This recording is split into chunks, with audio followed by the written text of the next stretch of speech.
Bismillahirrahmanirrahim. Assalamualaikum warahmatullahi wabarakatuh. Jumpa lagi di kesempatan kali ini, masih bersama di channel Tutorial 27.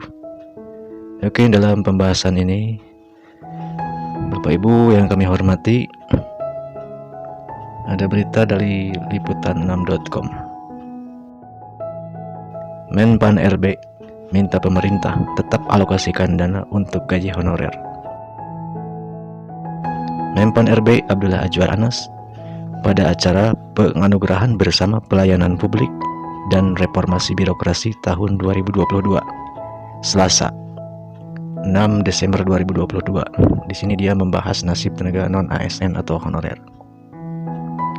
Dalam liputan 6 kali ini, Menteri Pendayagunaan Aparatur Negara dan Reformasi Birokrasi Menpan RB Abdullah Azwar Anas meminta pejabat pembina kepegawaian PPPK, instansi pusat dan daerah agar tetap mengalokasikan anggaran untuk membiayai gaji tenaga honorer atau non-ASN, khususnya setelah dirinya mengeluarkan kebijakan yang menganulir penghapusan tenaga honorer per 28 November tahun 2023. Anas mengatakan, saat ini pemerintah bersama DPR serta berbagai pemangku kepentingan sedang melakukan penataan tenaga honorer dan mencari solusi terbaik.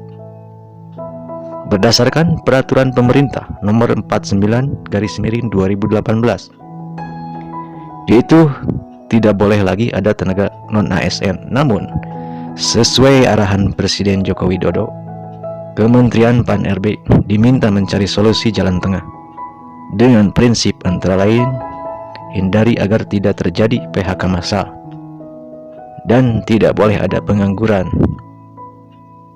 Pendapatan dari yang diterima tenaga non-ASN saat ini. Adapun arahan terbaru soal tenaga honorer diatur dalam surat edaran Menpan RB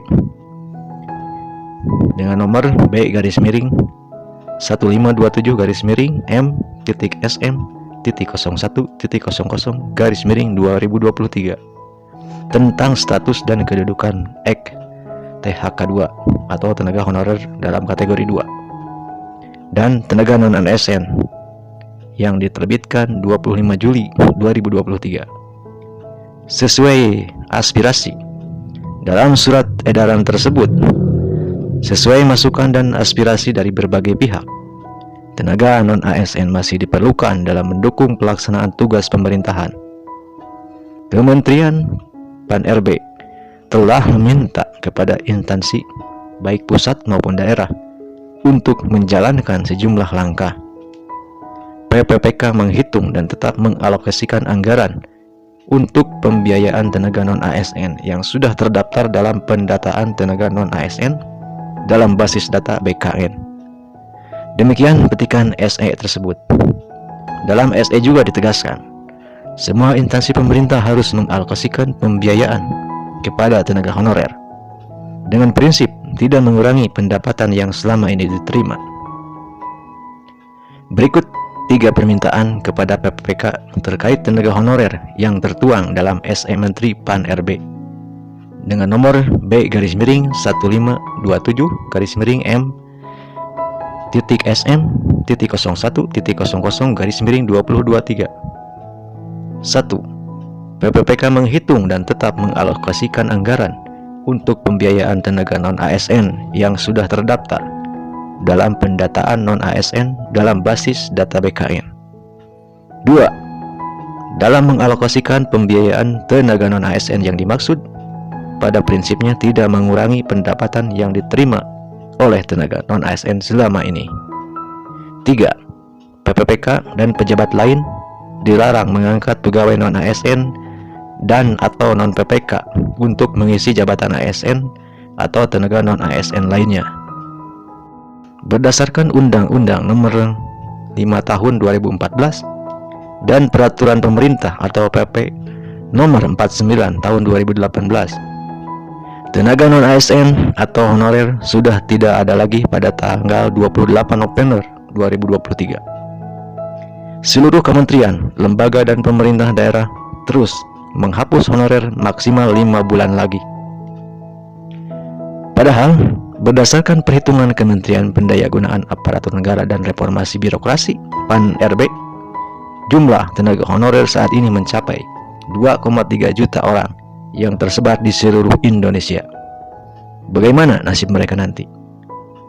Deputi Bidang SDM Aparatur Kementerian PAN-RB, Alek Denny, menceritakan, awalnya perkiraan jumlah tenaga non-ASN itu sekitar 400.000. Ternyata begitu didata 2,3 juta dengan mayoritas ada pada pemerintahan daerah. Perintah Presiden jelas, ini cari jalan tengah, jangan ada PHK massal. Maka sekarang kita sedang bahas bareng DPR, mengkaji opsinya di RUU ASN. Kemudian nanti tentu ada aturan di PP, ujar Alek dalam keterangan tertulis Jumat 7 Juli 2023. Alek mengatakan, pedoman pertama yang harus dipahami semua pihak adalah tidak boleh ada pemberhentian. Coba bayangkan, 2,3 juta tenaga non-ASN tidak boleh lagi bekerja pada November nanti. Maka 2,3 juta non-ASN ini akan diamankan dulu agar bisa terus bekerja, tegasnya. Sehingga, lanjut Alek, beragam opsi dirumuskan, skema-skema sedang dibahas. Yang sudah final adalah kesepakatan tidak boleh ada PHK. Bagaimana skemanya? Itu sedang dibahas, imbuh dia. Dia menambahkan, pedoman kedua adalah skema yang dijalankan harus memastikan pendapatan non-ASN tidak boleh berkurang dari yang diterima saat ini. Itu harus jadi pedoman, tidak boleh ada pengurangan pendapatan. Lalu, pedoman ketiga, memperhitungkan kapasitas fiskal yang dimiliki pemerintah. Alek ingin dalam proses ini pemerintah terus berhitung soal kemampuan anggaran. Kan setiap tahun ini kita coba terus rekrutmen agar tenaga non-ASN ini menjadi ASN secara bertahap sesuai kemampuan anggaran. Skema yang dinanti diambil pun kita sesuaikan anggaran perintah, kata Alek. Dia berharap tidak ada lagi instansi pemerintah yang merekrut tenaga non-ASN sesuai dengan amanat peraturan perundangan yang ada. Sembari kita amankan yang 2,3 juta non-ASN terverifikasi dalam database BKN saat ini, agar tidak ada lagi PHK, pungkasnya. Demikian informasi yang kami sampaikan untuk kesempatan kali ini. Semoga bermanfaat. Terima kasih sudah menonton. Assalamualaikum warahmatullahi wabarakatuh.